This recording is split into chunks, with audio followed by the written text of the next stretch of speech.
Well, people are very concerned about being able to get what they need at local grocery stores. You've all seen the empty shelves. Toilet paper, of course, a huge item. Joining us live via Skype this morning is Jeff Caley. He's been in the retail industry for 30 years. Good morning, Jeff. Thanks for getting up early with us and for talking with us. Well, thank you, Aunt Jeanette. How's the dog? How's Bella? Bella is fine. I'll bring her over here at the end of our conversation, but she's doing just fine. We want people to smile. We don't want people to freak out, and that's why one of the reasons we're having you on this morning. We talked the other day, we did this story with you, but I wanted to give you more time to talk about how this whole process works, and we included you in a story in which food manufacturers are actually hiring. There are jobs available, and supermarkets are hiring as well because they have to keep up with the demand. So talk to us a little bit about why we're seeing all those empty shelves, especially with things like toilet paper and maybe some food items.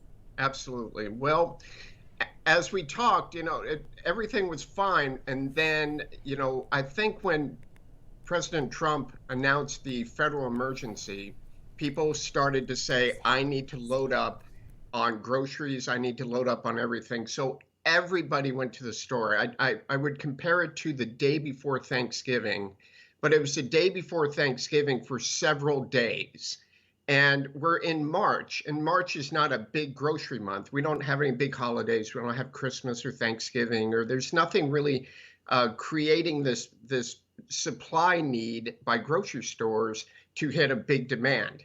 So what happened was, the grocery industry was caught basically off guard by this huge surge of demand. And people weren't just buying, a few things. They were buying everything. Toilet paper is right now the big one, but everything is out. Chicken, basically all fresh meat is going to be hard to get for a while. Fresh dairy is going to be hard to get.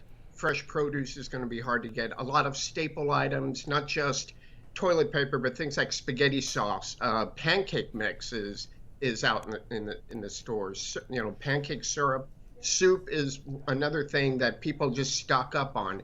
And they went from buying a normal amount of soup, maybe you buy 3 or 4 cans of soup when you go to the store, people were buying 10, 15, 20 cans of soup. And it just created this huge demand, and supply just couldn't keep up. So we talked on Thursday when we had this discussion that there isn't a lack of food. We are going to have food, and the nation's grocers have assured the President of the United States and consumers that there's enough food in the pipeline. It's just the fact that the manufacturers don't make enough to just have it sitting around in storage, because you said that costs them money.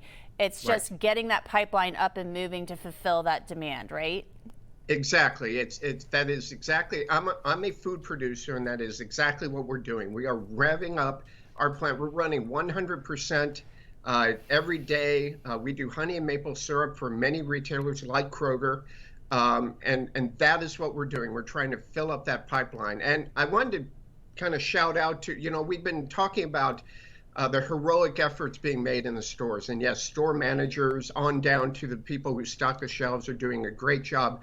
But food producers, these people are standing every day, and they're working the lines, and they're filling the trucks. The truck drivers are driving hundreds of miles and standing waiting in huge lines at the warehouses. The warehouse people are working 24/7. This is an entire industry effort to get food back up on the shelves of our grocery stores. But I just want to reiterate, we are not out of food. I'm not out of honey. We're just catching up to demand. All right. Thank you, Jeff Caley, so much for joining us this morning. And Bella says hi. We wanted everybody to smile with Bella. Thanks so much again.